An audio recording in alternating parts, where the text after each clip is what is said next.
जय श्री कृष्णा। राधे राधे प्रिय भक्तों। हिंदू धर्म में एकादशी तिथि का बहुत अधिक महत्व है। पंचांग के अनुसार कुल 24 एकादशी तिथियां पड़ती हैं। हालांकि इस साल अधिक मास पड़ा था, इसके कारण 26 एकादशी तिथियों का योग बना। इन्हीं एकादशियों में से एक है इंदिरा एकादशी, जो आश्विन माह के कृष्ण पक्ष में पड़ती है। ऐसे में आपके मन में सवाल होगा, आखिर कब है और क्या रहेगा शुभ मुहूर्त और कैसे है इसकी पूजा विधि। तो चलिए बता देते हैं यह सारी बातें विस्तृत रूप में। तो इंदिरा एकादशी जो है, उस दिन भगवान विष्णु की पूजा जो वो बहुत विधि विधान से की जाती है। ऐसे में आपको संपूर्ण शुभ मुहूर्त का ज्ञात होना बहुत ही ज़्यादा जरूरी है। तो आश्विन कृष्ण पक्ष एकादशी तिथि का आरंभ 9 अक्टूबर दिन सोमवार को दोपहर 12:36 से होगा। वहीं इंदिरा एकादशी तिथि का समापन 10 अक्टूबर दिन मंगलवार को दोपहर 3:08 पर होगा। ऐसे में उदया तिथि के अनुसार इस साल इंदिरा एकादशी 10 अक्टूबर को रखी जाएगी। तो इंदिरा एकादशी के दिन सुबह जल्दी स्नान करके विष्णु भगवान की पूजा करें और पूजा का शुभ मुहूर्त का समय जो है वो है 9:13 से 12:08। तो इसी मुहूर्त के बीच में आप भगवान विष्णु की पूजा कर लें। और इसके साथ में आपको बता देते हैं पूजा में आपको किस तरीके से क्या करना है, क्या विधि रहने वाली है। इस दिन सुबह जल्दी उठकर स्नान करें, सूर्य भगवान को अर्घ्य दें, भगवान विष्णु का ध्यान करें और व्रत का संकल्प करें। अगर आप व्रत कर रहे हैं, भगवान विष्णु को गंगा जल से अभिषेक करें, उन्हें चंदन लगाएं, पुष्प धूप दीप नैवेद्य मिष्ठान आदि अर्पित करें। भगवान विष्णु को हल्दी अति प्रिय है और पीले भोजन उनको अति प्रिय है। पीला प्रसाद उनको आप जरूर भोग लगाएं और आरती उतारें, साथ में प्रसाद वितरित करें। और अगर आप मंत्रों के ज्ञाता हैं तो भगवान विष्णु के प्रिय मंत्र का जाप भी करें। अब आपको बता दें कि यह करने का महत्व क्या है। इंदिरा एकादशी का व्रत रखने से पितरों का आशीर्वाद मिलता है, क्योंकि यह एक ऐसी एकादशी है जो कि पितृपक्ष में आती है। इंदिरा एकादशी का व्रत रखने से पितरों की नाराजगी दूर होती है। इंदिरा एकादशी का व्रत रखने से भगवान विष्णु की कृपा बसने लगनी है और भगवान विष्णु का आशीर्वाद मिलता रहता है और पितृदोष से आपको आपके साथ साथ आपकी पीढ़ियों को मुक्ति मिल जाती है। इंदिरा एकादशी व्रत रखने से पितरों को मोक्ष की प्राप्ति होती है। और आपके लिए इंदिरा एकादशी, अगर आप अपने पितरों के लिए साल में एक बार इंदिरा एकादशी करते हैं तो आपके पितरों की कृपा जो है वो आप पर सदैव बनी रहती है। और आपको बता दें मित्रों, प्रिय भक्तों, कि जब आप अपने पितरों को प्रसन्न रखते हैं तभी आपके देवगण आपसे प्रसन्न रहते हैं। तो सदैव अपने पितरों को प्रसन्न करने की कोशिश अवश्य करें। अब बताते हैं इंदिरा एकादशी जो है उसकी कथा क्या है। एक बार, और हाँ, आपको यह कथा पूरे प्रसन्नचित मन से श्रद्धा भाव के बाद और फिर सुननी है। और हाँ, वीडियो को लाइक और चैनल को सब्सक्राइब करके कमेंट बॉक्स में एक बार आपको अपने पितरों के लिए नमन अवश्य लिखना है।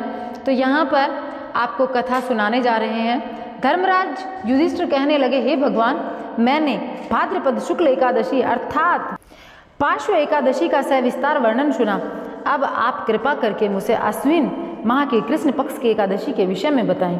इस एकादशी का नाम क्या है, इसके व्रत का फल का विधान क्या है, इसका व्रत करने से किस फल की प्राप्ति होती है। तब भगवान श्री कृष्ण कहने लगे, आश्विन कृष्ण एकादशी का नाम इंदिरा एकादशी है। यह एकादशी पापों को नष्ट करने वाली तथा पितरों को अधोगति से मुक्ति दिलाने वाली होती है। हे राजन, ध्यानपूर्वक इसकी कथा सुनो। इसके सुनने मात्र से वायपेय यज्ञ का यज्ञ फल मिलता है। इंदिरा एकादशी की व्रत कथा कुछ इस प्रकार है। प्राचीन काल में सतयुग के समय महिष्मती नाम की एक नगरी में इंद्रसेन नाम के एक प्रतापी धर्मपरायण राजा हुआ करते थे। और वह राजा पुत्र पौत्र और धन आदि से संपन्न भगवान विष्णु के परम भक्त थे। एक दिन जब राजा सुखपूर्वक अपनी सभा में बैठे थे तो आकाश मार्ग से महर्षि नारद उतरकर उनकी सभा में आए और उनसे कहने लगे कि आप आसन ग्रहण करें। तब यहाँ पर सुख से बैठकर मुनि ने राजा से पूछा, हे राजन, आपके सातों अंग कुशल पूर्वक तो हैं, तुम्हारी बुद्धि धर्म में, तुम्हारा मन विष्णु भक्ति में तो रहता है। देवर्षि नारद की ऐसी बातें सुनकर राजा ने कहा, हे महर्षि, आपकी कृपा से मेरे राज्य में सब कुशल है। मेरे यहाँ यज्ञ कर्म आदि सुकृत हो रहे हैं। आप कृपा करके अपने आगमन का कारण कहिए। तब ऋषि कहने लगे, हे राजा, आप आश्चर्य देने वाले मेरे वचनों को सुनो। मैं एक समय ब्रह्मलोक से यमलोक को गया। वह श्रद्धापूर्वक यमराज से पूजित होकर मैंने धर्मशील और सत्यवान धर्मराज की प्रशंसा की। उसी धर्मराज की सभा में महान ज्ञानी और धर्मात्मा तुम्हारे पिता को एकादशी का व्रत भंग होने के कारण देखा। उन्होंने संदेशा दिया, सो मैं तुम्हें कहता हूँ। उन्होंने कहा, पूर्व जन्म में कोई विघ्न हो जाने के कारण मैं यमराज के निकट रह रहा हूँ। सो हे पुत्र, यदि तुम अश्विन कृष्ण इंद्रा एकादशी का व्रत मेरे निमित्त करो तो मुझे स्वर्ग की प्राप्ति हो सकती है। इतना सुनकर राजा कहने लगा, हे महर्षि, आप इस व्रत की विधि मुझसे कहिए। नारद जी कहने लगे, आश्विन माह के कृष्ण पक्ष की दशमी के दिन प्रातःकाल स्नान आदि से निवृत्त होकर पुनः दोपहर को नदी आदि में जाकर स्नान करें, फिर श्रद्धापूर्वक पितरों का श्राद्ध करें, एक बार भोजन करें, प्रातःकाल होने पर एकादशी के दिन दातुन आदि करके स्नान ग्रह करें और फिर व्रत के नियमों को भक्तिपूर्वक ग्रहण करें और प्रतिज्ञा करें कि मैं आज संपूर्ण भोगों को त्याग कर निराहार एकादशी का व्रत करूंगा। आपको बता दें कि एकादशी से पूर्व दशमी को आपको रात को भोजन नहीं करना पड़ेगा। और हे अच्युत, हे पुंडरीकाक्ष, मैं आपकी शरण में हूँ, आप मेरी रक्षा कीजिए। इस प्रकार नियम पूर्वक शालिग्राम की मूर्ति के आगे विधि पूर्वक श्राद्ध करके योग्य ब्राह्मणों को फलाहार का भोजन कराएं और दक्षिणा दें। पितरों के श्राद्ध से जो बच जाए उसको सूंघ कर गौ को दें। धूप दीप गंध पुष्प नैवेद्य आदि सामग्री से ऋषिकेश भगवान का पूजन करें। रात में भगवान के निकट जागरण करें। इसके पश्चात द्वादशी के दिन प्रातःकाल होने पर भगवान का पूजन करके ब्राह्मणों को भोजन कराएं। भाई बंधुओं, स्त्री और पुत्र सहित आप भी मौन होकर भोजन करें। नारद जी कहने लगे, हे राजन, इस विधि से यदि तुम आलस्य रहित होकर इस एकादशी का व्रत करोगे तो तुम्हारे पिता जो हैं वो अवश्य स्वर्ग लोक को जाएंगे।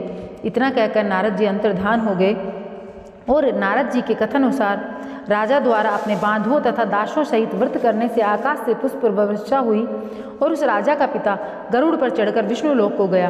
राजा इंद्रसेन भी एकादशी के व्रत के प्रभाव से निष्कंटक राज्य करके अंत में अपने पुत्र को सिंहासन पर बैठाकर स्वर्ग लोक को चले गए।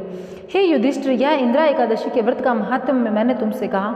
इसके पढ़ने और सुनने से सब पाप जो है वो छूट जाते हैं। सब प्रकार के भोगों को भोग कर मनुष्य वैकुंठ को प्राप्त होता है। तो प्रिय भक्तों, आज के इस वीडियो में मैंने आपको इंद्रा एकादशी कब है, उसका महत्व क्या है और किस तरीके से आपको करनी चाहिए और इसकी कथा क्या है, यह सब कुछ मैंने विस्तृत रूप में आपको बताया है। इसके साथ में कुछ ज़रूरी बातें जो वीडियो को अंत करने से पहले आपको कहना चाहूँगी कि जब भी आप इंद्रा एकादशी का व्रत करें, आपको दशमी तिथि के दिन रात को भोजन नहीं करना है। उसी समय से आपका यह व्रत जो है वह कहने को स्टार्ट हो जाता है, शुरू हो जाता है। अगले दिन सुबह आपको संपूर्ण विधि विधान के साथ आपको यह पूरा व्रत जो है वो निराहार करना है। और जब द्वादशी को आप व्रत खोलते हैं तो द्वादशी का कोई भी व्रत हो वो आपको ये एकादशी का व्रत खोलने के लिए, चाहे एकादशी कोई भी हो, आपको चावल के साथ खोलनी चाहिए। आपके लिए बहुत ही शुभ रहेगा, आपको बहुत ज़्यादा फलदायी रहेगा। तो आपको अब जाते जाते मैं यह कहना चाहूँगी कि अगर आपने अभी तक वीडियो को लाइक नहीं किया तो लाइक करके, चैनल को सब्सक्राइब करके और कमेंट बॉक्स में एक बार आप अपनी हाजिरी